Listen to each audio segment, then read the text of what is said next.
देखिए आपका मुस्लिम बीज शुरू की गई हैं पहले पीरियड में आपका। और आपका मुस्लिम बीज आपका उत्तराखंड में भी काम करेगी प्री और मेंस में। आपका यूपीजे और एचजेएस के मेंस में है। फिर आपका बिहार में प्री और मेंस दोनों में भाई काम करेगी। यानी कि प्री में भी वहाँ है और मेंस में भी बिहार में।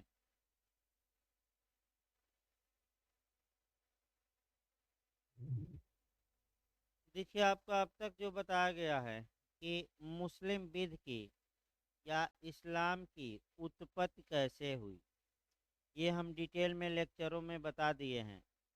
इसके बाद आपका ये बताया जा रहा था कि जब पैगंबर साहब की मृत्यु हो गई तो मृत्यु के तुरंत पश्चात उनके उत्तराधिकारी, यानी कि उनका मैंने कह सकते हैं कि पद कौन संभाले, इस बात को लेकर मुस्लिम समाज में विवाद उत्पन्न हो गया। इस विवाद में दो माने महत्वपूर्ण पॉइंट थे। एक आपका जो अली की जो पैगंबर साहब की पुत्री फातिमा थी और उसके पति अली थे।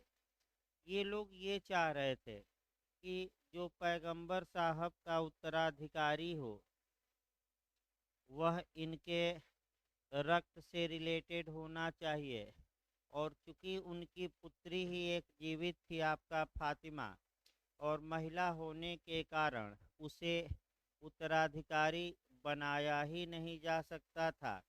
अतः ऐसी कंडीशन में आपका ये लोग ये चाह रहे थे कि उत्तराधिकारी के रूप में अली को उत्तराधिकारी बनाया जाए। जबकि उनकी अंतिम पुत्री आयश माने अंतिम पत्नी आयशा बेगम और उनके जो पिता थे अबू बकर, इन लोगों का ये मानना था कि पैगंबर साहब केवल एक परिवार के मुखिया नहीं थे, बल्कि ये आपका पूरे मुस्लिम समाज के मुखिया थे। अतः जो इनका उत्तराधिकारी होना चाहिए एक सर्वमान्य व्यक्ति होना चाहिए जो पूरे मुस्लिम समाज का प्रतिनिधित्व करे। इस विवाद के कारण आपका माने ये जो विवाद था, इस विवाद के कारण आपका मुस्लिम संप्रदाय पैगंबर साहब की मृत्यु के तुरंत पश्चात ही आपका दो वर्गों में बट गया। जो ये आपका अली और फातिमा का गुट था, इस इसे सिया कहा गया। सिया का मतलब होता है टुकड़ा। और जो ये अबू बकर और उनकी पुत्री आयशा बेगम का गुट था, इन्हें सुन्नी कहा गया। इन्हें सुन्नी कहा गया। और सुन्नी का मतलब बहुसंख्यक। यानी कि अगर पूछे शिया का मतलब क्या हुआ तो अल्पसंख्यक, और सुन्नी का मतलब क्या हुआ तो बहुसंख्यक। तो ज़्यादा, फिर एक बार याद रखिए, क्योंकि बहुसंख्यक में सुन्नी थे अतः अंततोगत्वा आपका चुनाव होता है। और उस चुनाव में जो विजयी होते हैं अबू बकर विजयी होते हैं। और अबू बकर मुस्लिम समाज के प्रथम खलीफा चुने जाते हैं। यानी कि आपका पैगंबर साहब के जो प्रथम अधिकारी का चुनाव हुआ उत्तराधिकारी का वह अबू बकर थे। और यहीं से खलीफा के पद का सृजन हो गया लीगल तौर पे, और प्रथम खलीफा अबू बकर को बनाया गया। लेकिन ये जो शिया संप्रदाय के लोग थे, इन्होंने खलीफा के पद को मानने से इनकार कर दिया। और आपका जो अली थे वह माने जो शिया संप्रदाय के लोग थे वह इमाम को मान्यता देते थे, खलीफा को नहीं। अतः ऐसी कंडीशन में आपका अली चौथे खलीफा कहिए या चौथे इमाम बनाए गए। तो जो शिया संप्रदाय है वह इमामियत में विश्वास रखता है और ये कहता है कि हमारा सबसे बड़ा प्रशासनिक और धार्मिक गुरु इमाम है और पहले इमाम बनाए गए अली जो चौथे खलीफा थे। बताएंगे हम लिस्ट आपका। चौथे खलीफा थे आपका अली और पहले इमाम भी आप कह सकते हैं। अब चूंकि शिया और सुन्नी संप्रदाय के लोग यहीं से मने आपका पैगंबर साहब के पर्दा होते ही इनके विचारों में भिन्नता आ गई, तो ये दोनों संप्रदाय कुरान को पूर्ण रूप से मान्यता तो देते हैं, लेकिन उसके बाद की विधियों में अंतर आ जाता है।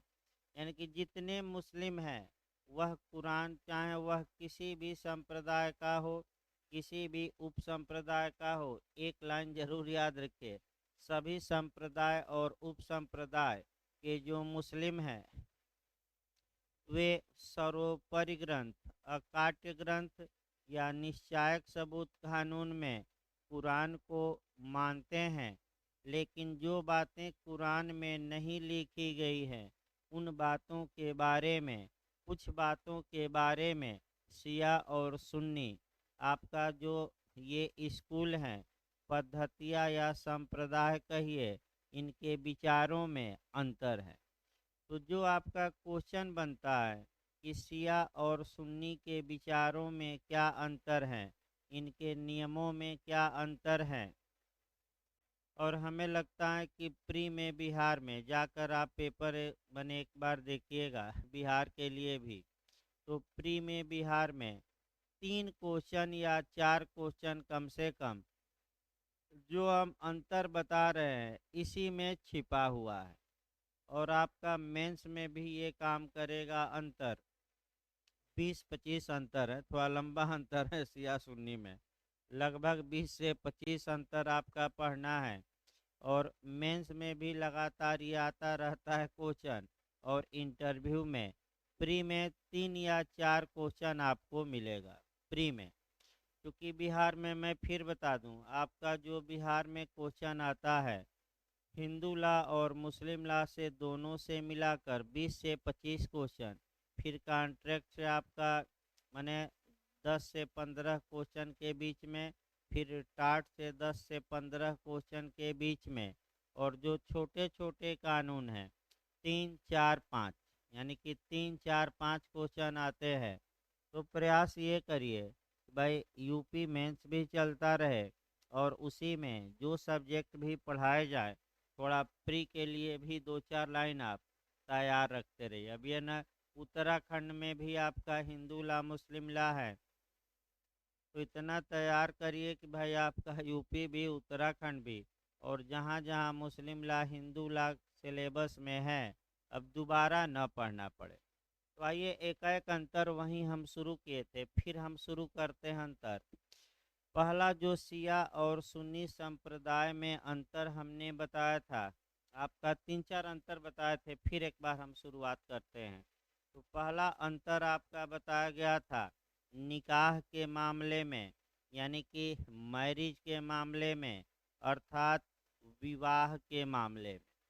तो जहाँ तक विवाह के मामलों में शिया और सुन्नी संप्रदाय के नियमों में आपका अंतर की बात है, सबसे पहले मुत्ता विवाह देखा जाए, ये भी आपका काफ़ी क्वेश्चन बनता है कि मुत्ता विवाह पर भी बिहार में यहाँ तक कि टिप्पणी में भी क्वेश्चन बना है आपका। मुत्ता विवाह पर क्वेश्चन ये बना है, मुत्ता विवाह माने अस्थाई विवाह, अस्थाई यानी कि टेम्पररी। टेम्पररी का मतलब कि कुछ समय के लिए, अर्थात 2 घंटे के लिए विवाह, 3 दिन के लिए विवाह आपका, या 10 दिन के लिए विवाह करना, निकाह करना, इसी को मुत्ता विवाह कहते हैं। मुत्ता विवाह में समय का निर्धारण होना आवश्यक है। अगर समय का निर्धारण नहीं है तब वह रेगुलर विवाह माना जाएगा, अर्थात समय का उल्लेख करना हर हाल में क्या है आवश्यक। मुत्ता विवाह के मामले में अगर डाइवोर्स हो जाता है यानी कि समय के बाद विवाह टूट जाता है तो ऐसी कंडीशन में मुस्लिम पर्सनल लॉ के तहत पत्नी किसी भी मेंटेनेंस की हकदार नहीं होगी। लेकिन सीआरपीसी की धारा 125 125 के तहत मुत्ता विवाह की पत्नी भी मेंटेनेंस की हकदार होगी, अपने इद्दत के काल में भी और इद्दत के काल के बाद भी। ये उच्चतम न्यायालय के निर्णय द्वारा निर्धारित है। यानी कि मुत्ता विवाह की पत्नी तलाक या डाइवोर्स के बाद अपने पति से मेंटेनेंस की कोई मांग नहीं कर सकती। ये मुस्लिम विधि कहती हैं। लेकिन जहाँ तक भारत की बात है, आपका बार काउंसिल ऑफ इंडिया में भी पूछा गया था कि सेक्शन 125 सीआरपीसी जो मेंटेनेंस या रख रखाव या गुजारा भत्ता की बात करती हैं, ये एक सेकुलर सेक्शन है, पंथ निरपेक्ष धारा है और सभी धर्मावलंबियों पर लागू होता है, चाहे वो किसी भी धर्म के हों। और ये स्पष्ट बता दिया गया मोहम्मद अहमद खां बनाम साहबानों के केस में। और आपका पूछा भी गया था बार काउंसिल ऑफ इंडिया में कि किस केस में कहा गया कि सीआरपीसी की धारा 125 एक सेकुलर आपका सेक्शन है, तो आपका साहबानों का प्रकरण। दूसरा देखिए आपका, जहाँ तक मुत्ता विवाह की बात है, अब ये है कि मुत्ता विवाह किस संप्रदाय में मान्य है, अर्थात शिया संप्रदाय में मान्य है कि सुन्नी संप्रदाय में मान्य है। तो शिया में मान्य है, सुन्नी में मान्य नहीं है, पहला नियम। तो शिया संप्रदाय के कई उप संप्रदाय हैं जो हम आगे बताएंगे आपको। अभी आपका बंटवारा करना है, आपका शिया भी अलग हो गए, फिर बाद में सुन्नी में भी कई ग्रुप बन गए, तो उन ग्रुपों को हम बताएंगे। लेकिन शिया संप्रदाय का जो अथना असारिया उप संप्रदाय है, याद रखिएगा, शिया संप्रदाय का कौन सा उप संप्रदाय अथना असारिया शाखा में मुत्ता विवाह मान्य है। यानी कि सभी शियाओं में नहीं मान्य है। शिया संप्रदाय के कई उप संप्रदाय होंगे, उन सभी उप संप्रदायों में मुत्ता विवाह को मान्यता न देते हुए केवल कौन सा आपका शाखा मान्यता देती है, अथना असारिया। तो आपका अच्छे से याद रखना है आपका पहला नियम। दूसरा नियम देखिए आपका अंतर दूसरा जो आपका पूछा जाता है, ये कई जगह आपका मैंने पूछा जा चुका है, विवाह में गवाह का होना या विटनेस का होना। ये कई जगह उत्तराखंड बिहार से लेकर तमाम राज्यों में बनाया गया है। इस पर भी थोड़ा अच्छे से गौर करिएगा। देखिए आपका शिया संप्रदाय में विवाह के समय गवाह या विटनेस या साक्षी का होना आवश्यक नहीं है। यानी कि शिया संप्रदाय ये कहता है कि विवाह के समय दो गवाहों का होना आवश्यक नहीं है, जबकि सुन्नी संप्रदाय ये कहता है कि विवाह के समय कम से कम दो वयस्क पुरुष गवाह होने चाहिए। अगर दो वयस्क पुरुष गवाह नहीं हैं तो एक वयस्क पुरुष गवाह और दो वयस्क महिला गवाह होनी चाहिए। अब चार महिला न कह दीजिएगा, कम से कम एक पुरुष का होना गवाह के रूप में आवश्यक।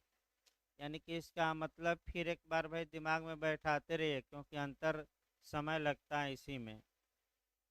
शिया विधि के तहत विवाह के समय आपका गवाहों का होना, उपस्थित होना आवश्यक नहीं है, हो भी सकते हैं और नहीं भी। लेकिन सुन्नी विधि के तहत आपका विवाह के समय दो पुरुष साक्षियों का उपस्थित होना आवश्यक है। अगर दो पुरुष साक्षी नहीं है तो एक पुरुष और दो महिला। अब याद रखिए, अब जो क्वेश्चन बिहार का यहाँ बना, थोड़ा प्री के लिए भी चलते रहा जाए, कि अगर सुन्नी संप्रदाय में मैरिज यानी कि निकाह हो रहा है और गवाह नहीं है, यही आपका टेक्निकल क्वेश्चन है, गवाह अनुपस्थित हैं, तो उस विवाह का क्या प्रभाव पड़ेगा। तो फिर एक बार पिछली बार ही बिहार में पूछा गया था, सिया संप्रदाय में विवाह दो प्रकार का मैं कल बताया था, एक सही होता है और एक बातिल। सही मतलब वैलिड, वैलिड यानी कि वैध, वैध यानी कि सही, और बातिल यानी कि शून्य या वार्ड। जबकि सुन्नी संप्रदाय में मैरि निकाह तीन प्रकार का होता है, एक सही यानी कि वैध, दूसरा बातिल यानी कि शून्य, और तीसरा फासिद यानी कि अनियमित।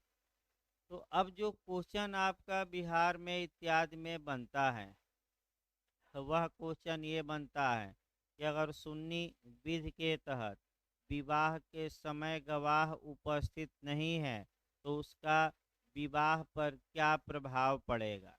वह विवाह वैध होगा, शून्य होगा, फासिद यानी कि अनियमित होगा, इनमें से कोई नहीं।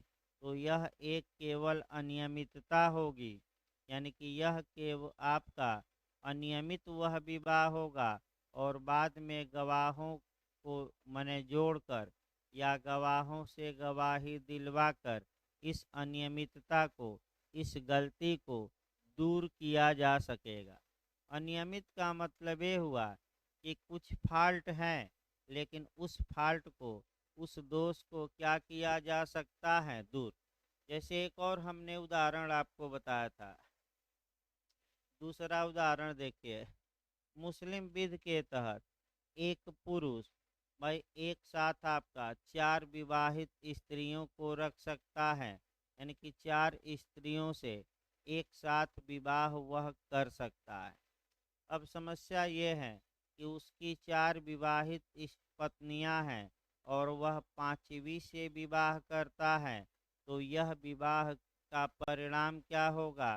तो सिया विधि में तो केवल दो ही विवाह होते हैं, या तो शून्य या सही। तो भाई सिया विधि में पांचवी स्त्री से विवाह, चार पत्नियां हैं, तो शून्य होगा। लेकिन सुन्नी विधि में पांचवा विवाह अनियमित होगा, और इस अनियमित होगा, यानी कि कुछ फॉल्ट या दोष हैं, अनियमित का मतलब उस दोष को अगर दूर कर दिया जाए, तो वह जो कार्य है वह वैध हो जाएगा। तो मैं उदाहरण बताया था कि उपाय क्या है दूर करने का, कि जो पहले से चार पत्नियां हैं उनमें से एक को डाइवोर्स दे दिया जाए, एक को तालाक दे दिया जाए, तो अब चार ही तो बचेंगी भाई। पहले से जो चार हैं उसमें से एक को क्या दे दिया जाए, तालाक। तो अब चार बच जाएगी, तो जो पांचवा विवाह था अपने आप अब क्या हो जाएगा, वैलिड। यानी कि अनियमित से किस में कन्वर्ट हो जाएगा, तो अनियमित से आपका जो कन्वर्ट हो जाएगा वह आपका सही में कन्वर्ट हो जाएगा, वैलिड में। तीसरा देखिए, आपका प्रकार भी बता दिया गया, प्रकार अलग से बताने की आवश्यकता नहीं है। अगला देखिए, आपका तीन हो गया। चौथा देखिए आपका, अब सिया संप्रदाय का जो पुरुष है वह किस स्त्री से निकाह कर सकता है। अब इस पर आया जाए, सिया संप्रदाय का कोई पुरुष केवल किसी मुस्लिम स्त्री से ही विवाह कर सकता है। अन्य से विवाह अगर करता है, अन्य से, अन्य धर्म की स्त्री से अगर वह निकाह करता है, तो वह निकाह आपका वाइड होगा, शून्य होगा। फिर एक बार देखिए, सिया संप्रदाय का कोई पुरुष केवल और केवल मुस्लिम महिला से ही विवाह निकाह कर सकता है। अगर वह अन्य धर्म के स्त्री से निकाह करता है, तो वह निकाह आपका वाइड होगा, बातिल होगा, अर्थात शून्य होगा। लेकिन जहाँ तक सुन्नी संप्रदाय की बात है, सुन्नी संप्रदाय का कोई पुरुष किसी मुस्लिम स्त्री से भी विवाह कर सकता है और आपका कह सकते हैं किसी अन्य धर्म की स्त्री से भी, लेकिन जो किताबिया हो। अब ये समस्या आती है कि आखिर किताबिया किसे कहा जाएगा, किताबिया स्त्री किसे कहा जाएगा।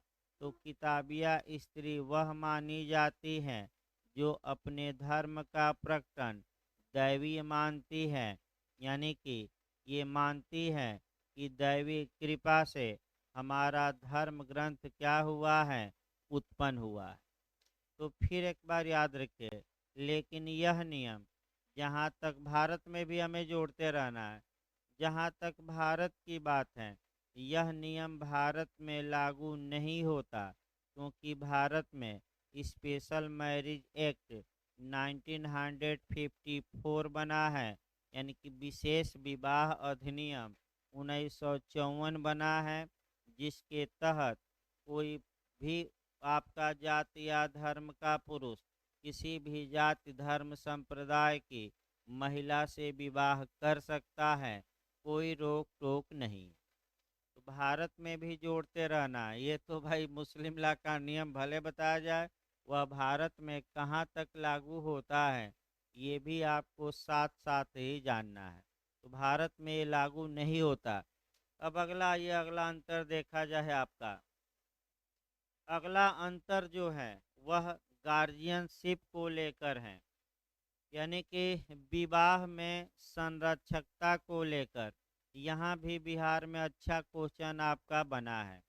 फिर एक बार देखिए, शिया संप्रदाय में जहाँ तक निकाह की बात है, निकाह में गार्जियन कौन माना जाता है, तो केवल दो लोग गार्जियन माने जाते हैं, एक पिता और दूसरा पितामह। रट कर जाइएगा, ये कई बार पूछा है।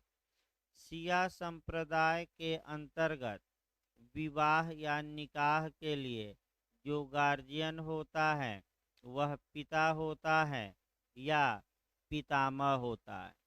लेकिन सुन्नी संप्रदाय में गार्जियन की लिस्ट ज़्यादा है।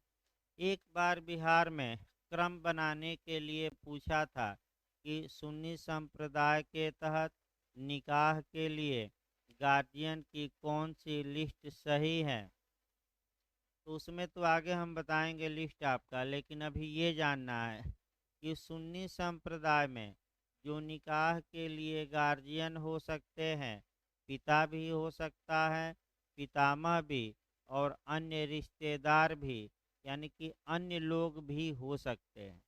अर्थात इसका मतलब सुन्नी संप्रदाय में गार्जियन की लिस्ट ज़्यादा है और जबकि शिया में क्या है, कम। भाई एक एक दिमाग में बैठाइए, शिया संप्रदाय में कौन हो सकता है, केवल पिता और पितामह। सुन्नी में पिता, पितामह और अन्य व्यक्ति। अब अन्य व्यक्तियों की क्रम से एक लिस्ट दी गई है, जो बाद में भाई निकाह जब बताया जाएगा या गार्जियनशिप, तब डिटेल में चलना है। अगला अंतर देखा जाए, आपका गर्भधारण का काल में अंतर है। गर्भधारण के काल में आपका शिया संप्रदाय में गर्भ का काल आपका 10 महीना माना गया है, जबकि सुन्नी संप्रदाय में 2 वर्ष माना गया है। इसके बाद आपका रिलेशन की बात की गई है।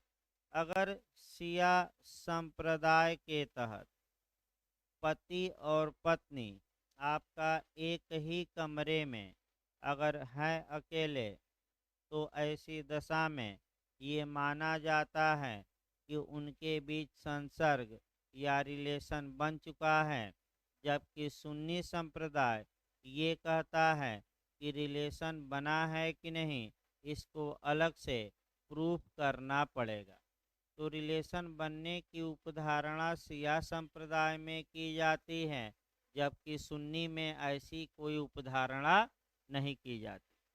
इस प्रकार आपका ये निकाह में क्या अंतर था, ये आपका बताया गया। अब आइए दूसरा अंतर हम शुरू करते हैं, गार्जियनशिप के मामले में, संरक्षकता के मामले में। पिछली बार भी बिहार में ये क्वेश्चन आपका बना था। गार्जियनशिप पर पिछली बार ही क्वेश्चन आपका बना है। देखिए, जहाँ तक गार्जियनशिप की बात है, संरक्षक या गार्जियन को मुस्लिम विध में वली कहा जाता है। पहले तो ये याद रखिए क्या कहा जाता है कि इनका वली कौन है। वली का मतलब हुआ गार्जियन, यानी कि संरक्षक। तो आपका अब हिंदू लॉ में भी आपको देखना पड़ेगा, और जब हिंदू लॉ हम बताएंगे तो हिंदू अप्राप्तवयता एवं संरक्षकता अधिनियम 1956 बना है, और स्पष्ट आपका उसमें लिखा गया है कि सामान्यतः अगर 5 वर्ष से कम का बालक है तो सामान्यतः उसकी गार्जियन माता होगी, तत्पश्चात पिता होगा। और 5 वर्ष से ऊपर हैं तो पिता और माता दोनों। इस पर आपका सरोज रानी का केस आया, तमाम केस आए हैं, हम बताएंगे। लेकिन अभी हिंदू लॉ बाद में पढ़ाया जाएगा। मुस्लिम लॉ में गार्जियन कौन होता है, ये क्वेश्चन आपका उलझाऊ बनता है। थोड़ा अच्छे से और इसको तैयार करना है, क्योंकि यहाँ से गलती होती है ज़्यादा। देखिए, शिया संप्रदाय अगर है तो आपका एज देखिए। अगर शिया संप्रदाय है तो शिया संप्रदाय के मामले में आपका अगर लड़का है यानी कि पुत्र है तो 2 वर्ष की आयु तक, और लड़की है तो 7 साल। यही याद रखना है।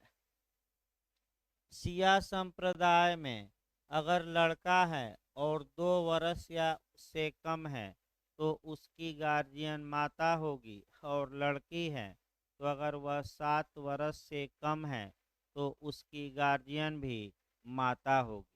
लेकिन जैसे ही लड़का 2 वर्ष से कहाँ पहुँचा, ऊपर पहुँचा, उसके गार्जियन या वली कौन होंगे, पिता। और जैसे ही लड़की शिया संप्रदाय में 7 वर्ष से ऊपर की हो गई तो उसके जो गार्जियन होंगे वह पिता होंगे, माता नहीं होगी।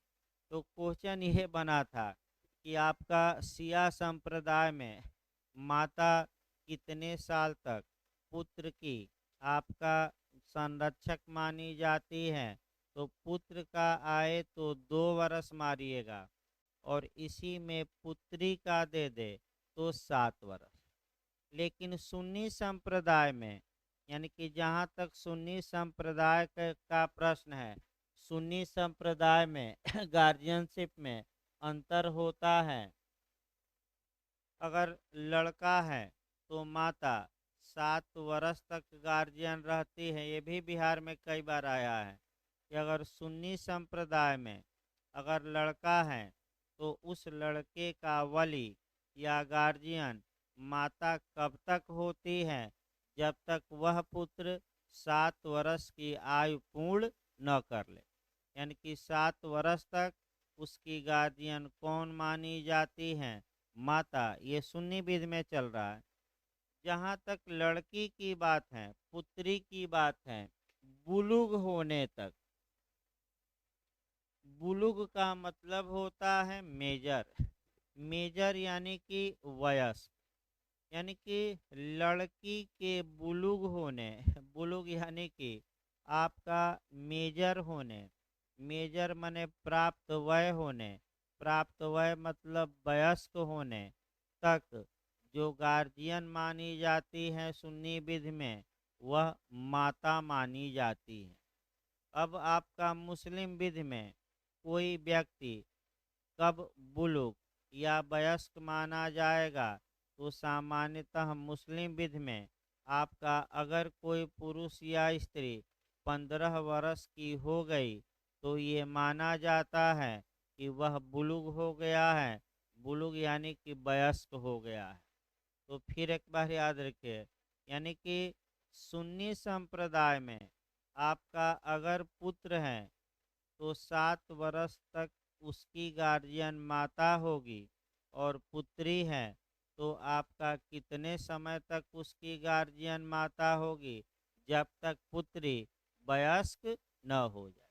यानी कि वयस्क यानी कि बुलुग न हो जाए, उसको आपका याद रखे रहे, वयस्क को आप क्या कहेंगे, बुलुग। अगला देखिए आपका मातृत्व में अंतर। मातृत्व में अंतर देखा जाए आपका, इसको थोड़ा पहले तो जोड़िए, आपका कह सकते हैं कि एविडेंस की धारा 112 को जोड़ा जाए, फिर आपका जो ये माता और पिता का नाम लिखवाया जाता है आपका स्कूल और इत्यादि जगह, उनको जोड़ा जाए, और तब आपका शिया और सुन्नी संप्रदाय में अंतर बताया जाए। देखिए जहाँ तक आपका एविडेंस की धारा 112 मातृत्व का निर्धारण न करके पितृत्व का निर्धारण करती है, यानी कि मातृत्व कभी विवादित नहीं रहता। जिस स्त्री ने अपने गर्भ से किसी बच्चे को जन्म दिया हो, चाहे वह स्त्री कुंवारी हो, चाहे विवाहित हो, और चाहे विधवा हो, वह बच्चा, वह स्त्री उस बच्चे की माँ मानी जाती है। अतः इसका मतलब ये हुआ कि आपका कह सकते हैं कि मातृत्व कभी विवादित नहीं रहा है, लेकिन पितृत्व हमेशा विवादित रहा है। और पितृत्व कौन पिता होगा, इस बात को लेकर जो विवाद होते हैं, उस विवाद का निस्तारण एविडेंस की धारा 112 करती है, और ये बता देती है कि पिता वही होगा जिससे वैध विवाह उस स्त्री का कायम है या हुआ था और डाइवोर्स हो गया। डाइवोर्स के बाद स्त्री ने रीमैरिज नहीं किया और स्त्री को 280 दिन के अंदर शिशु पैदा हुआ हो। एक समय है, कितना समय, 280। लेकिन एक अपवाद भी मैं बताया था, पहुंच का न होना, अर्थात ये पति ये साबित कर सकता है कि जिस समय गर्भाधान हुआ होगा उस समय मेरी पहुंच मेरी पत्नी के पास नहीं थी, अतः ये बच्चा मेरा नहीं। मैं बताया भी था कि नसबंदी भी इस निश्चायक उपधारणा का खंडन नहीं कर सकती, बीमारी भी नहीं कर सकती। फिर मैं बताया था कि डीएनए टेस्ट के अधीन है ये उपधारणा, लेकिन डीएनए टेस्ट का आदेश तभी दिया जाएगा जब पहले सिद्ध किया जाए कि परस्पर पहुंच थी कि नहीं, नहीं थी। डायरेक्ट नहीं दिया जा सकता। अब अगला नियम पर आइए। देखिए जहाँ तक आपका मातृत्व की बात है, अब सुप्रीम कोर्ट का थोड़ा डिसीजन भी देखना है हमें, कि अगर किसी बच्चे के पिता का नाम नहीं लिखा गया है तो क्या इस आधार पर उस स्त्री को बाध्य किया जा सकता है कि वह पिता या पिता का नाम लिखे? नहीं, यानी कि पिता का नाम लिखना आवश्यक नहीं है। ये सुप्रीम कोर्ट का डिसीजन है। अगर कोई स्त्री चाहती है तो बच्चे के पिता का नाम को छुपा सकती है, इसमें कोई शक नहीं है।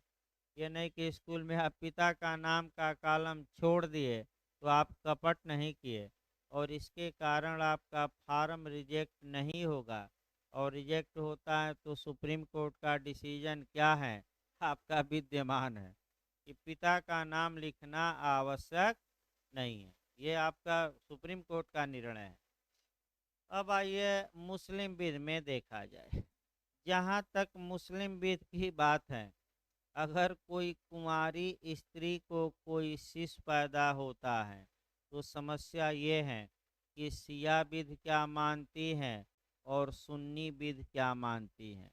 यानी कि ऐसी स्त्री जिसका अभी निकाह नहीं हुआ है और उसको कोई शिशु पैदा होता है, तो ऐसी कंडीशन में जो आपका शिया विध है वह काफ़ी कठोर है और ये मानती है कि यह बच्चा माँ विहीन है।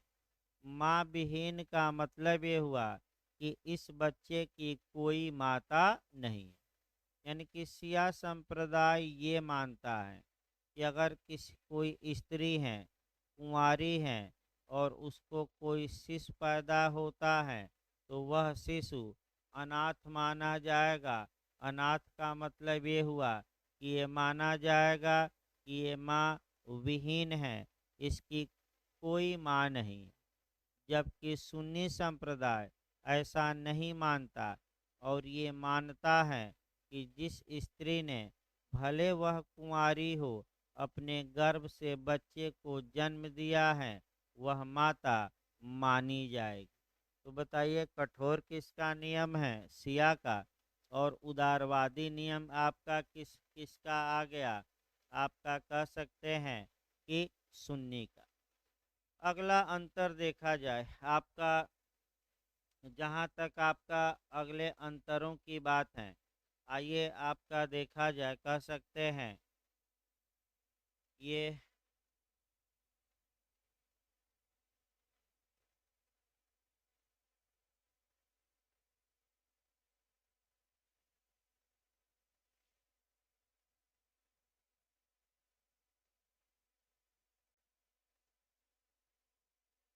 देखिए, मातृत्व के बाद आपका जो अंतर हम चल रहे हैं, वह मेहर के मामले में अंतर हम चलेंगे।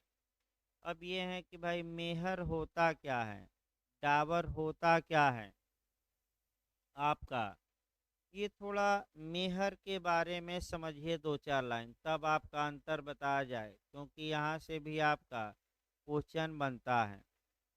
देखिए, जहाँ तक मेहर की बात है, आपका मेंस में भी क्वेश्चन लगातार इस पर बनता है, मेहर पर, और आपका प्री में भी बनता है। मेहर यानी कि डावर। देखिए, आपका इसके लिए हल्का सा इतिहास देखना पड़ेगा।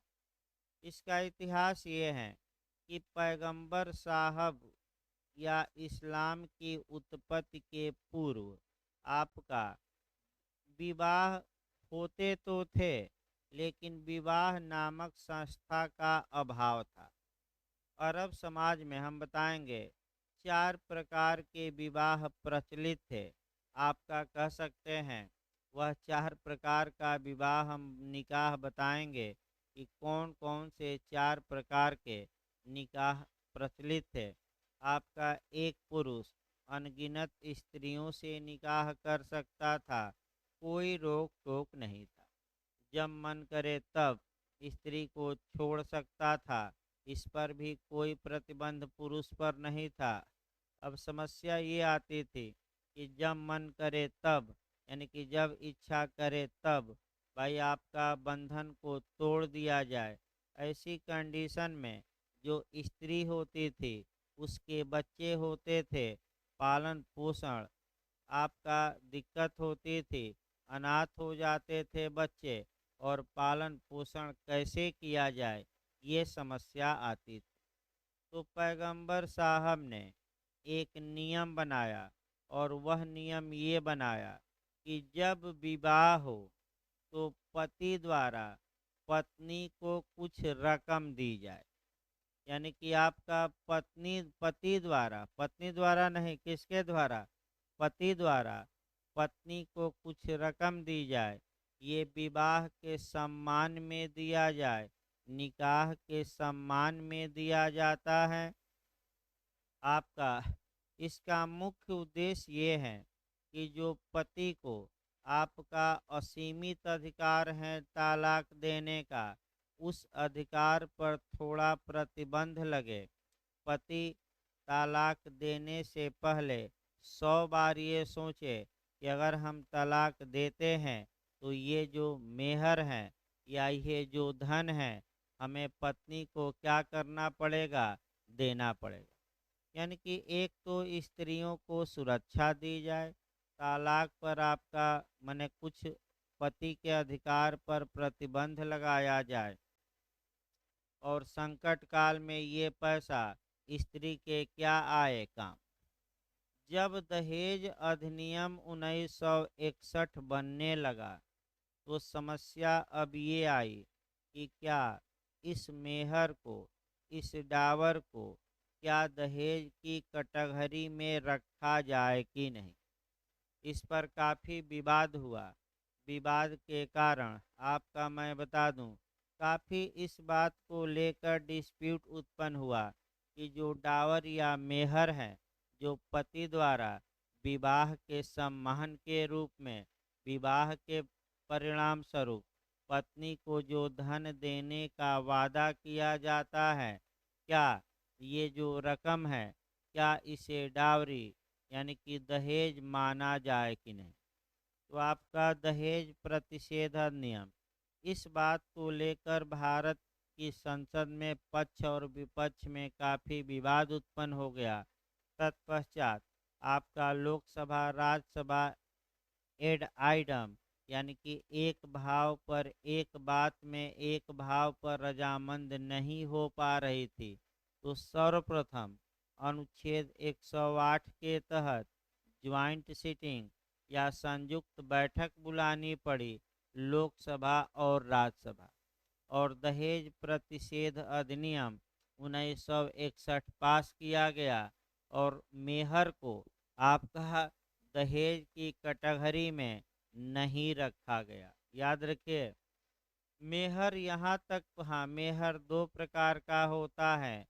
एक मुअज्जल अ यानी कि अनार वाला अ रहेगा, तो जैसे ही मुअज्जल रहे अ रहे तो ये तत्काल दे, और जैसे ही अ न रहकर व रहे यानी कि आपका वन वाला व, तो मुअज्जल रहेगा तो यानी कि बाद में दिया जाएगा। तो एक मेयर होता है कि तत्काल, तो अ लगा दीजिएगा मुअज्जल, और एक होता है मुअज्जल अ नहीं व यानी कि वन वाला वह मुअज्जल, तो वह स्थगित मेहर यानी कि वह बाद में देना है। मेहर का परिणाम यहाँ तक है कि अगर विवाह के समय किसी कारणवश मेहर का निर्धारण आपका काबीनामा, काबीनामा यानी कि विवाहनामा में नहीं भी लिखा गया है, तब भी जो स्त्री होगी वह प्रथागत मेहर, मिस्ल ए मेहर कहा जाता है, मिस्ल ए मेहर पाने की हकदार होगी। न्यायालय मिस्ल ए मेहर निर्धारित करेगा और पति से पत्नी को दिलवाएगा। इसमें आपका याद रखिएगा, यानी कि मेहर हर हाल में निर्धारित किया जाएगा। अगर पक्षकारों ने निर्धारित नहीं किया है तो अंत में कौन करेगा, आपका कोर्ट करेगा निर्धारित, और मेहर दिलवाया जाएगा कि नहीं, दिलवाया जाएगा। अब मेहर का नेचर क्या है पूछा जाता है, तब उतना बताना संभव नहीं है जब मेहर का चैप्टर चलेगा, क्योंकि पहले 3 चैप्टर चलाने हैं, निकाह, डाइवोर्स और मेहर। तो आधा आपका मुस्लिम लॉ समाप्त हो जाएगा 3 चैप्टरों में ही। तो आपका 3 चैप्टर ही पहले पढ़ाने 1-2 दिन में आ ही जाएगा, अभी थोड़ा संप्रदाय इत्यादि हो जाए। अगला अंतर देखिए आपका, तो आखिर अब अंतर जो हम आपका बता रहे थे, अब ये देखना है कि मेहर के मामले में अंतर क्या है। यहाँ से आपका प्री और मेंस में भी काम करेगा। तो सिया विधि में मेहर की न्यूनतम राशि निश्चित नहीं है, लेकिन अधिकतम राशि निश्चित है।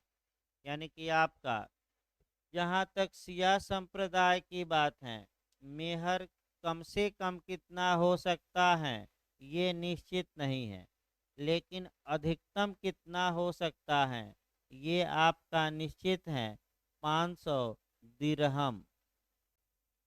फिर एक बार देखिए, सिया विधि के अंतर्गत मेहर कम से कम कितना हो सकता है ये कहीं निर्धारित नहीं है, लेकिन अधिकतम मेहर की रकम कितनी हो सकती है ये निर्धारित है, और वह हो सकती है 500 दिरहम। दिरहम एक चांदी का सिक्का होता है, यानी कि आपका चांदी का सिक्का होता है जिसका वजन 2.97 ग्राम होता है। याद रखिएगा, यानी कि दिरहम एक चांदी का सिक्का है जिसका वजन 2.97 7 ग्राम होता है आपका, ये याद रखिए। जहाँ हाँ आपका ये, इसके बाद आपका अगर मेहर तुरंत दे होगा कि बाद में दिया जाएगा, ये उल्लेख काबीनामा, यानी कि जब निकाह नामा बनता है, निकाह का कागज पत्तर बनता है, उसी समय लिख दिया जाता है।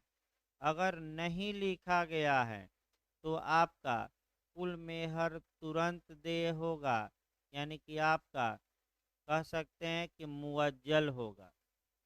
यानी कि सिया विध के अंतर्गत मेहर की अधिकतम रकम 500 दिन दिरहम हो सकती है। और अगर निकाह विलेख में अगर कहीं कोई उल्लेख न हो तो मेहर तत्काल दे होगा। तत्काल का मतलब अभी के अभी। जैसे आप लोग आईपीसी और सीआ आईपीसी इत्यादि में पढ़ते हैं कि अगर जैसे एक्सटार्सन है और सब कुछ अभी के अभी हो, तो वह एक्सटार्सन किस में कन्वर्ट हो जाएगा? लूट में, भाई राबरी में कन्वर्ट हो जाएगा। फिर आईपीसी की धारा 94 आप लोग पढ़ते हैं कि तुरंत मार देंगे, यानी कि आपका तुरंत तुम्हें हम मार देंगे, ये कार्य करो, यानी कि भय दिखाया गया और गलत कार्य कराया गया। तो उसी प्रकार तुरंत माने तत्काल दीजिए, और स्थगित का मतलब बाद में दीजिएगा। तो अगर सिया विधि में कहीं कोई उल्लेख न हो आपका कि मेहर तत्काल दिया जाएगा कि बाद में दिया जाएगा, तो पूरी रकम कब देनी पड़ेगी? तत्काल, यानी कि मुअज्जल बताएंगे आगे। अब आइए सुन्नी संप्रदाय में। सुन्नी संप्रदाय में अधिकतम रकम का उल्लेख नहीं किया गया है, लेकिन कम से कम कितना मेहर हो सकता है ये लिखा गया, 10 दिरहम। इसका मतलब ये हुआ कि सुन्नी संप्रदाय में मेहर की अधिकतम रकम का उल्लेख नहीं है, लेकिन कम से कम कितना हो सकता है मेहर, वह जरूर लिखा गया है। और कम से कम कितना हो सकता है आपका? 10 दिरहम। अधिकतम की कोई सीमा नहीं है। अगला देखिए आपका। अब अगर सुन्नी संप्रदाय के अंतर्गत मेहर तत्काल देय होगा कि बाद में देय होगा, इस बात का उल्लेख कहीं विलेख या दस्तावेज में नहीं किया गया है, तो आपका कुछ भाग तत्काल देय होगा और कुछ भाग बाद में। फिर एक बार अंतर दोनों में आइए, बहुत उलझाऊ है अंतर। फिर हम एक बार बता रहे हैं। आपका सिया विधि में अधिकतम मेहर 500 दिरहम हो सकता है, ये पहला नियम। दूसरा नियम, अगर आपका ये कहीं नहीं लिखा गया है कि तत्काल मेहर दे होगा कि बाद में होगा, तो ऐसी कंडीशन में सिया विधि के तहत पूरा मेहर तत्काल दे। तत्काल दे को हम कहते हैं मुअज्जल, अ बीच में अ लगाना है, मुअज्जल। सुन्नी विधि में अधिकतम मेहर कितना हो सकता है, इस बात का वर्णन नहीं है, लेकिन कम से कम कितना हो सकता है इस बात का उल्लेख कर दिया गया है। कम से कम 10 दिरहम हो सकता है। लेकिन अगर विलेख में ये नहीं लिखा गया है कि मेहर तत्काल दे होगा कि बाद में, तो सुन्नी विधि के तहत मेहर का कुछ हिस्सा तत्काल दे होगा और कुछ हिस्सा कब दे होगा? बाद में। अगला ये मेहर के बाद आपका विवाह विच्छेद देखा जाए, यानी कि डाइवोर्स आपका, यानी कि मेहर के बाद जो हमें अंतर देखना है वह डाइवोर्स में देखना है, विवाह विच्छेद में देखना है। तो विवाह विच्छेद भी आपका आगे पढ़ाया जाएगा डिटेल में, काफ़ी आपका महत्वपूर्ण चैप्टर रहेगा। निकाह आपका फिर विवाह विच्छेद।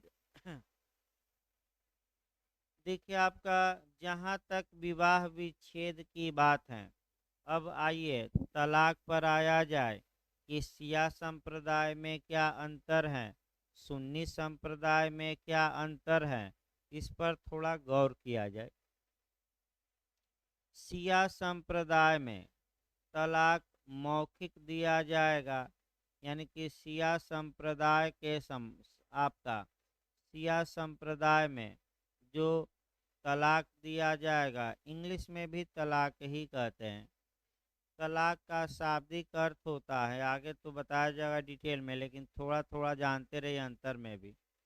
देखिए अगर निकाह का जो शाब्दिक अर्थ होता है कि एक फूले हुए जानवर को खूंटे से बांध देना, यानी कि एक आपका लकड़ी से बांध देना, खूंटे से बांध देना, और सीधे इसका उल्टा अर्थ तलाक का होता है कि एक बंधे हुए जानवर को खूंटे से खोलकर मुक्त कर देना। तो चूंकि स्त्री जानवर तो है नहीं, ले ये इसका शाब्दिक अर्थ लगाया गया। इसका भावार्थ ये हुआ कि पुरुष और स्त्री के समागम को वैध बनाने के लिए एक सूत्र में उन्हें बांधा गया और ये निकाह हो गया, और दोनों को क्या कर दिया गया, अलग। तो ये क्या हो गया, तलाक। तो फिर अब तलाक में अंतर आइए क्या क्या है। शिया विधि के तहत जो तलाक दिया जाएगा वह ओरल होगा, यानी कि मौखिक होगा, यानी कि मुख से बोले गए शब्दों द्वारा दिया जाएगा और अरबी भाषा में शब्द बोला जाएगा।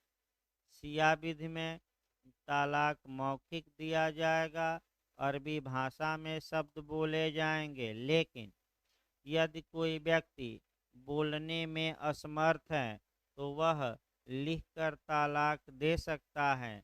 लेकिन जो व्यक्ति आपका इसको थोड़ा साक्ष्य अधिनियम में देखिए, आपका सेम नियम आपको हमने पढ़ाया भी था। एविडेंस एक्ट में भी सेम नियम है, और एविडेंस एक्ट की धारा 119 थोड़ा कवर करिएगा इस पर कोरिलेट करके, कि अगर कोई साक्षी आता है तो सामान्य नियम ये है कि वह अपने मुख से बोले गए शब्दों द्वारा साक्ष्य दे। ऐसे साक्ष्य को ही ओरल एविडेंस या मौखिक साक्ष्य कहा जाता है।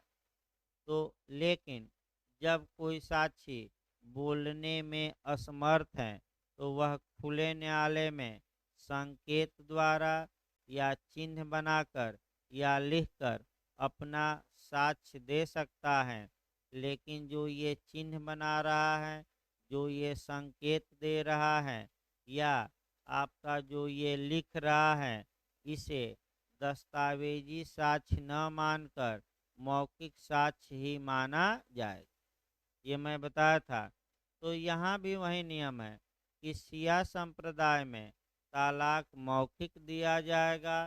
तलाक के जो शब्द रहेंगे वह अरबी भाषा में उल्लिखित होंगे। लेकिन अगर कोई पुरुष बोलने में क्या हो, असमर्थ हो, तो ऐसी कंडीशन में क्या वह लिखकर तलाक दे सकता है कि नहीं दे सकता है। लेकिन कब दे सकता है, जब बोलने में समर्थ हो कि असमर्थ हो, असमर्थ हो। अगला देखिए आपका, आइए सुन्नी संप्रदाय। आइए जहाँ तक सुन्नी संप्रदाय की बात है, आपका कह सकते हैं, हाँ देखिए सुन्नी संप्रदाय की जहाँ तक बात है, सुन्नी संप्रदाय के तहत तलाक या तो मौखिक या लिखित दिया जा सकता है, कोई दिक्कत नहीं है। यानी कि सुन्नी संप्रदाय में जो डाइवोर्स दिया जा सकता है वह फिर मैं बता दूं, ओरल भी हो सकता है और आपका रिटेन में भी हो सकता है। अब ये आपका अगला देखा जाए। अब तलाक के समय गवाहों की उपस्थिति। अब विवाह के समय थोड़ा पढ़िए तो बताइए, विवाह के समय किस विधि के तहत गवाह का होना आवश्यक था, किस संप्रदाय के तहत, और किस संप्रदाय के तहत आवश्यक नहीं था। तो शिया संप्रदाय के तहत आपका कह सकते हैं कि शिया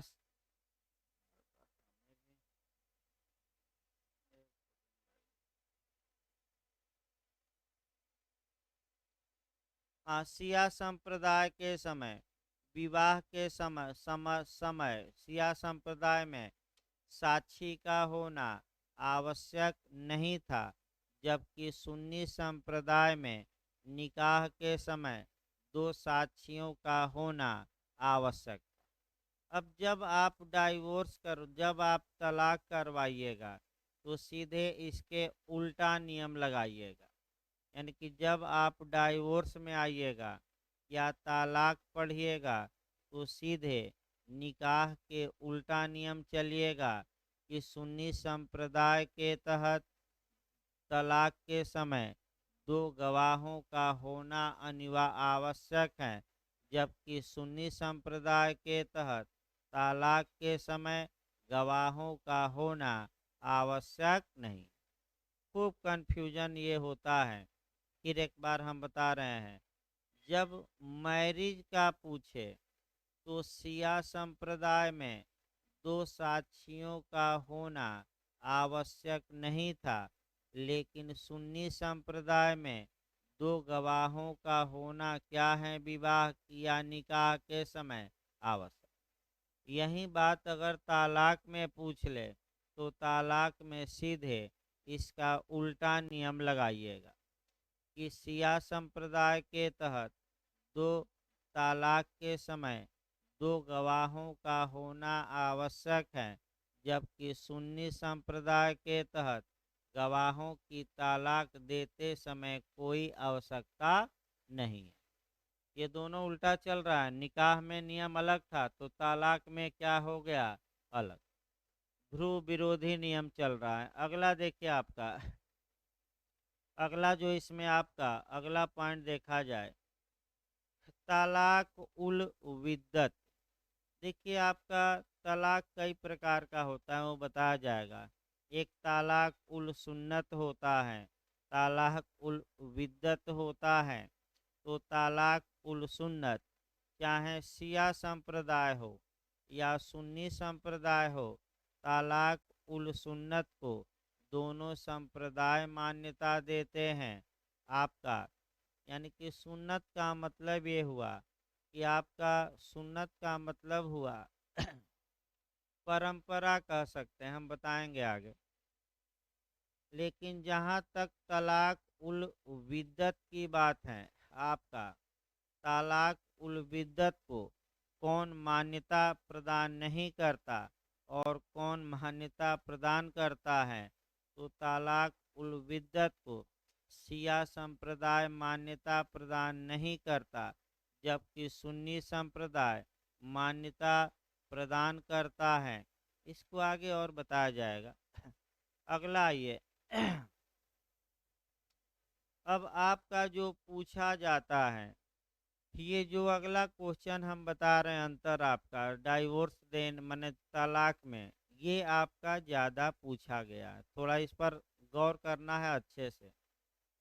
अगर मजबूरी में या नशे में या आपका सोते समय या आपका कह सकते हैं कि स्वतंत्र सम्मत के अभाव में अगर तलाक दे दिया जाता है तो शिया संप्रदाय में वह तलाक शून्य होगा, उसका कोई मतलब नहीं होगा। इसका मतलब कि पति शराब पीकर आया, नशे में था और आकर अपनी पत्नी को कह दिया कि मैं तुम्हें तलाक देता हूँ, तो चूंकि नशे में पति था, अतः ऐसी कंडीशन में या किसी मजबूरी में दे दिया, तो ऐसी कंडीशन में शिया विधि ये कहती है कि ये तलाक देना वैध नहीं माना जाएगा। जबकि सुन्नी संप्रदाय के उपसंप्रदाय अभी बताना है, सुन्नी संप्रदाय के उपसंप्रदाय हनफी शाखा। फिर याद रखिए, सुन्नी संप्रदाय के उपसंप्रदाय हनफी शाखा के तहत नशे में दिया गया तालाक, स्वतंत्र सम्मत के अभाव में दिया गया तालाक, मजबूरी में दिया गया तालाक मान्य होता है, सही माना जाता है। तो आपका क्वेश्चन ये बनता है कि स्वतंत्र सम्मत के अभाव में या नशे की हालत में अगर तालाक दिया जाता है तो किस संप्रदाय में इसे सही या वैध माना जाता है? तो आप सुन्नी संप्रदाय मारिए। सुन्नी संप्रदाय की 4 शाखाएं हैं, हम बताएंगे आगे, बताया नहीं गया है। तो उन 4 शाखाओं में किस शाखा में? तो वह हनफी शाखा।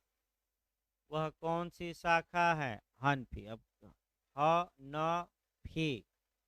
अब आइए हिबा देखा जाए।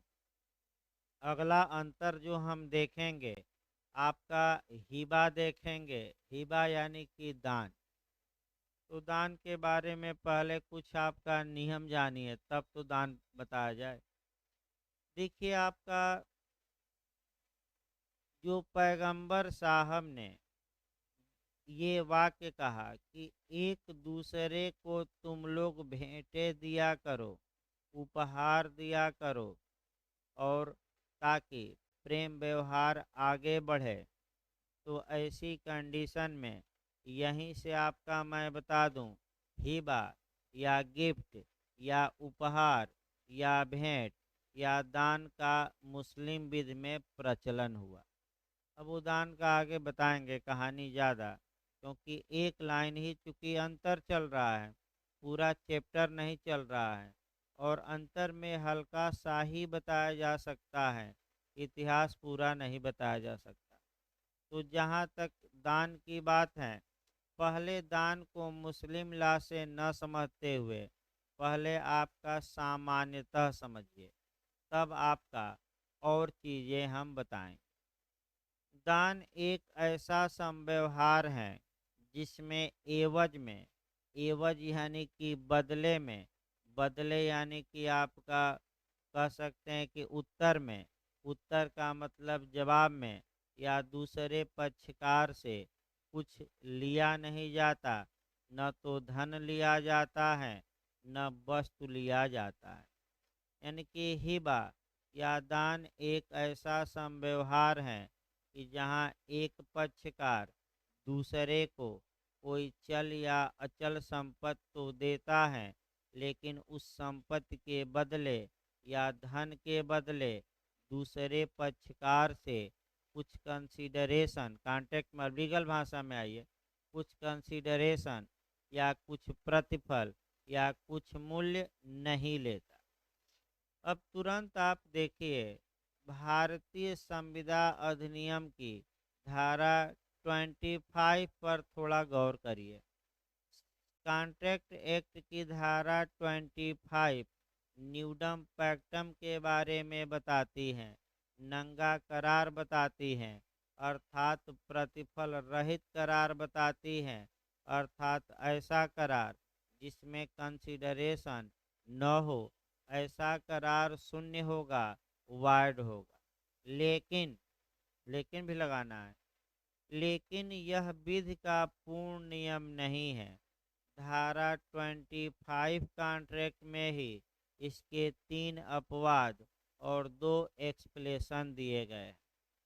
तो ये जो दान का मामला है, ये पहले स्पष्टीकरण में आता है। इसका मतलब ये हुआ कि दान एक ऐसी संविदा है जहाँ की प्रतिफल न हो तब भी वह संविदा वैध मानी जाती है। यानी कि कॉन्ट्रैक्ट की धारा 25 का क्या हो गई? अपवाद। जहाँ तक दान की बात है, दान चल संपत्ति का भी दिया जा सकता है, अचल का भी दिया जा सकता है। इसके लिए जो विस्तृत प्रावधान है वह आपका संपत्ति अंतरण अधिनियम के अध्याय 7 में धारा 122 से लेकर 129 तक में दिए गए। तो चल संपत्ति का दान हो सकता है कि अचल, क्या दोनों का? दोनों का। मुस्लिम विध में चूंकि दान के थोड़ा बहुत नियम अलग हैं, अतः टीपीए की धारा जो लास्ट की दान वाली है 129, जो दान के चैप्टर की लास्ट धारा कौन है? 129। यह बताती है कि ये जो दान का चैप्टर है, ये मुस्लिम विधि में दान के मामलों में प्रभाव डालेगा कि नहीं डालेगा? नहीं डालेगा। यानी कि अगर एक मुस्लिम व्यक्ति दूसरे मुस्लिम व्यक्ति को कोई चीज़ हिबा करता है, तो ये टीपीए से वह हिबा गवर्न न होकर पर्सनल लॉ से होगा, जो हम बताएंगे दान का चैप्टर। हिबा का चैप्टर उससे गवर्न होगा, न कि टीपीए से। ये भी याद रखें। आपका अगला देखिए, दान के मामले में आपका क्या नियम है? तो पहले तो आपका कह सकते हैं कि आपका ये देखा जाए अविभाज्य हिस्से का दान। जहाँ तक अविभाज्य हिस्से का दान है, अविभाज्य हिस्से का दान शिया विधि में वैध माना जाता है, जबकि सुन्नी विधि में अनियमित। तो अब आपका इसको मूसा का दान कहते हैं या भ्रम का दान। देखिए आपका मूसा का दान या अविभाज्य हिस्से का दान होता क्या है? मान लीजिए कोई संपत्ति है जिसका विभाजन संभव है। एक उदाहरण देखिए आपका, मान लीजिए ए बी तथा सी के पास है और तीनों का हिस्सा 1/3 ये जमीन है और इसका विभाजन संभव है। यानी कि इसका विभाजन संभव है, विभाजन हो सकता है। तो कानून ये कहता है कि आप जब भी अपने हिस्से का हिबा किसी और को करे, तो नियम ये कहता है कि वह आपका कह सकते हैं कि विभाजन कर ले। यानी कि वह अपने अंश को पहले अलग कर ले और तब दान करे। अगर बिना बंटवारा के ए अपने हिस्से का दान किसी अन्य को कर देता है, तो इसी को अविभाज्य हिस्से का दान कहेंगे। यानी कि मूसा का दान भी कह सकते हैं। और अब ये दान बिना बंटवारा किए हुए किया गया है, तो ऐसी कंडीशन में यह जो हिबा होगा उसका इफेक्ट क्या होगा? तो सिया विधि ये कहती है कि बिना बंटवारा किए हुए अपने हिस्से को अलग किए हुए अगर तुम हिबा, क्या होगा? नहीं, वैध होगा भाई, वैध होगा। सुन्नी विधि में अनियमित होगा। फिर आया ये सिया विधि में आपका वैलिड होगा, वैध होगा।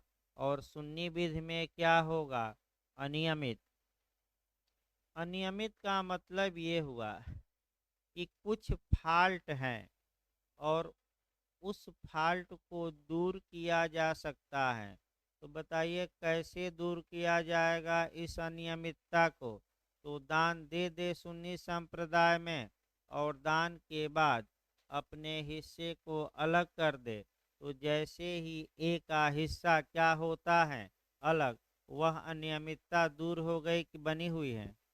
दूर हो गई। तो वैसे ही अब वह दान जो अनियमित था किस में कन्वर्ट हो जाएगा? वैध में। भाई जैसे ही अपना किया 1/3 अलग किया, अब ये दान क्या हो जाएगा? वैध हो जाएगा। यही आपको समझना है। तो मूसा का दान किसे कहा जाता है? अब आइए जो अगला अंतर आपका देखना है वह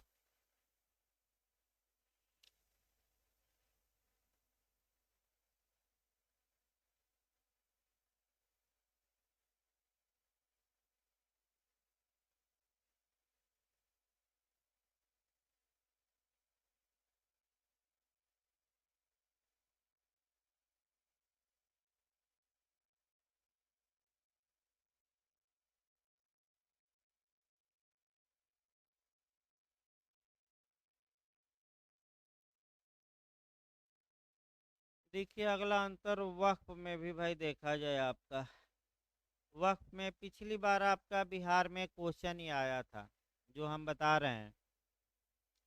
वक्फ देखिए आपका, वक्फ का सृजन कैसे होता है, और वक्फ जो है इसी से मिलता जुलता आपका ट्रस्ट एक्ट भी पढ़ना है, यानी कि न्यास अधिनियम भी पढ़ना है। तो पहले थोड़ा समझने का प्रयास करिए वक्फ को।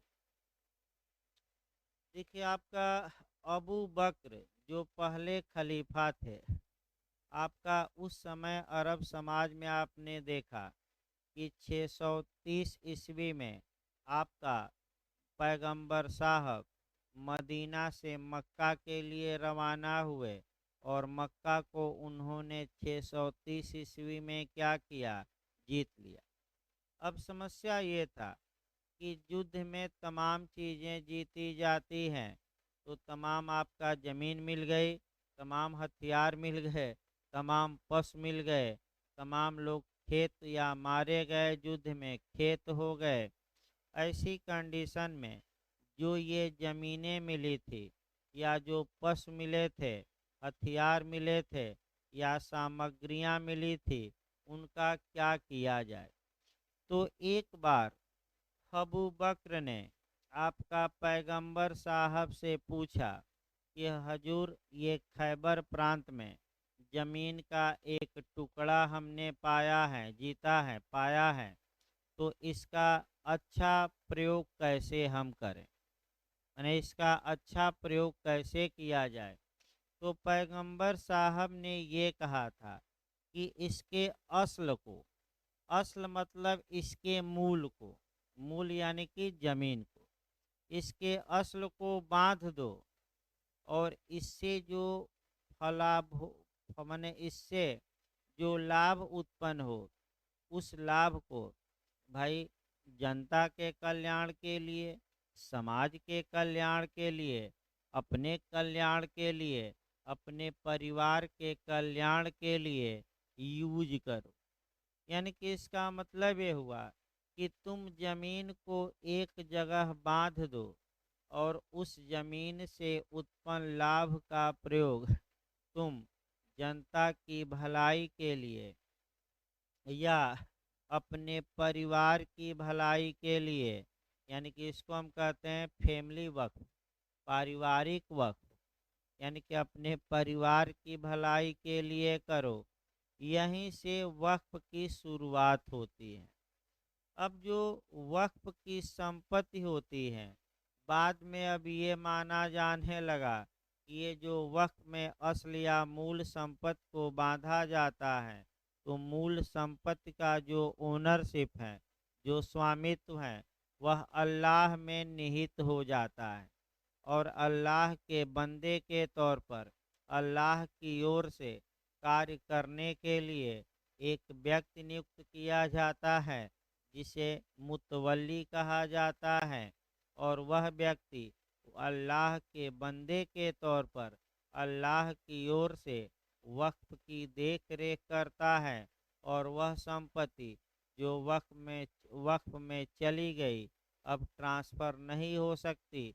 बस ये है कि उस संपत्ति से जो लाभ उत्पन्न होगा, उसका प्रयोग किया जाए जनता की भलाई के लिए, इत्यादि के लिए, लेकिन संपत्ति का अंतरण संभव नहीं।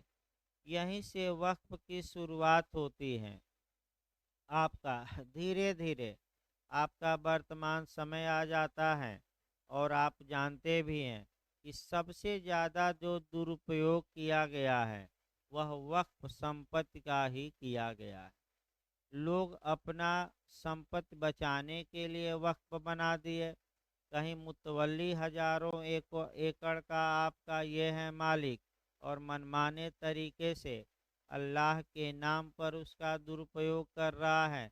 तमाम वक्फ जो प्रॉपर्टियां थी, उस पर लोगों ने ज़बरदस्ती कब्जा भी कर लिया, और कोई उसका पुरसा हाल नहीं है। मुतवल्ली का ये कर्तव्य है कि वक्फ संपत्ति की रक्षा करे, वह न्यायालय में मुकदमा करे, आपका मुकदमा भी न्यायालय में करे, और वक्फ संपत्ति की क्या करे, रक्षा करे। वक्फ के नाम पर चूँकि आपका काफ़ी वक्फ शब्द का जो सबसे ज़्यादा जो मिसयूज किया गया है वह वक्फ का ही किया गया है। और आप देख सकते हैं कि भाई आपका तमाम नेता परेता आपका वक्फ बनाते हैं, वक्फ के नाम पर तमाम संपत्तियां लोगों से हड़प लेते हैं और कहते हैं कि ये संपत्ति हमारी है, जबकि वास्तविकता ये है कि उस संपत्ति का स्वामित्व किसमें निहित हो गया, अल्लाह में। आप तो केवल अल्लाह के खिदमतदार हैं, बंदे के तौर पर उसकी अल्लाह की ओर से आप क्या कर रहे हैं, देख रहे। अब अंतर आ जाइए, तो इतिहास बाद में चलेगा डिटेल में। अंतर क्या है, यानी कि शिया और सुन्नी में अंतर क्या है। ये अंतर आपका मैं बता दूं, ये आपका पिछली बार बिहार में पूछा गया था। शिया विधि के तहत वक्फ की घोषणा करना और वक्फ की संपत्ति का कब्जा देना दोनों अनिवार्य हैं। यानी कि शिया विधि ये कहती है कि केवल आप वक्फ की घोषणा ही न करिए बल्कि कब्जा भी दे दीजिए। जैसे कि इस मकान का मैं वक्फ बना रहा हूँ, तो आप केवल घोषणा न करिए कि मैं इस मकान का वक्फ बना रहा हूँ, आप उस मकान का कब्जा मुतवल्ली को क्या करिए, दे दीजिए। तो ज़्यादा लोग करते क्या है, अपनी ही ज़मीन का वक्फ बना लिए और मुतवल्ली स्वयं बन गए, यानी कि स्वयं की ज़मीन को स्वयं ही अंतरण कर लिए। तो जो ज़मीनें आपका सरकार ले सकती थी क्या, तो उनकी ज़मीनें क्या हो गई, वक्फ बनाकर बच गई। इसी प्रकार न्यास भी बनाया जाता है, ट्रस्ट बना दीजिए, हजारों एकड़ ज़मीन रखे रहिए और स्वयं ट्रस्टी बन जाइए, तो अपनी ज़मीन को आपने ही अंतरित कर लिया और क्या अपना ज़मीन आपने क्या किया, बचा लिया। उपाय आपका तमाम है। फिर एक बार आगे बढ़ा जाए। जहाँ तक शिया सुन्नी संप्रदाय की बात है, सुन्नी संप्रदाय ये कहता है कि कब्जा देना वक्फ का अनिवार्य अंग नहीं है, बल्कि केवल घोषणा करना ही पर्याप्त होगा। ये बिहार में पूछा गया था। तो सामान्यतः वक्फ के लिए दो चीज़ें आवश्यक हैं, एक वक्फ की घोषणा और दूसरा कब्जा देना। लेकिन शिया और सुन्नी में अंतर है। शिया विद कहते हैं कि केवल घोषणा नहीं बल्कि संपत्ति का कब्जा भी आप मुतवल्ली को क्या करिए, दे दीजिए। जबकि सुन्नी विद कहती हैं कि कब्जा देना अनिवार्य नहीं है, मात्र घोषणा से ही वैध वक्फ का क्या हो जाएगा, निर्माण। तो इस प्रकार आपका कुछ अंतर आज बताया गया। देखिए आपका कुछ मैंने ये आपका 20-25 मिनट का ब्रेक रहेगा, फिर आपका हिंदू ला चलेगा। मैं बता दूं लगभग आपका 20-25 मिनट का बीच में ब्रेक रहेगा, यानी कि 10:10 हो रहे हैं, तो 10 आपका 35 या 40 पर क्लास फिर शुरू होगा। भाई कुछ आपका काम है 10-15 मिनट का, तो भाई 10:35 या 40 जो ऑनलाइन पढ़ रहे हैं उनके लिए बताया जा रहा है भाई। 10:35 या 40 मिनट पर आप लाइव होइएगा, यानी कि अपना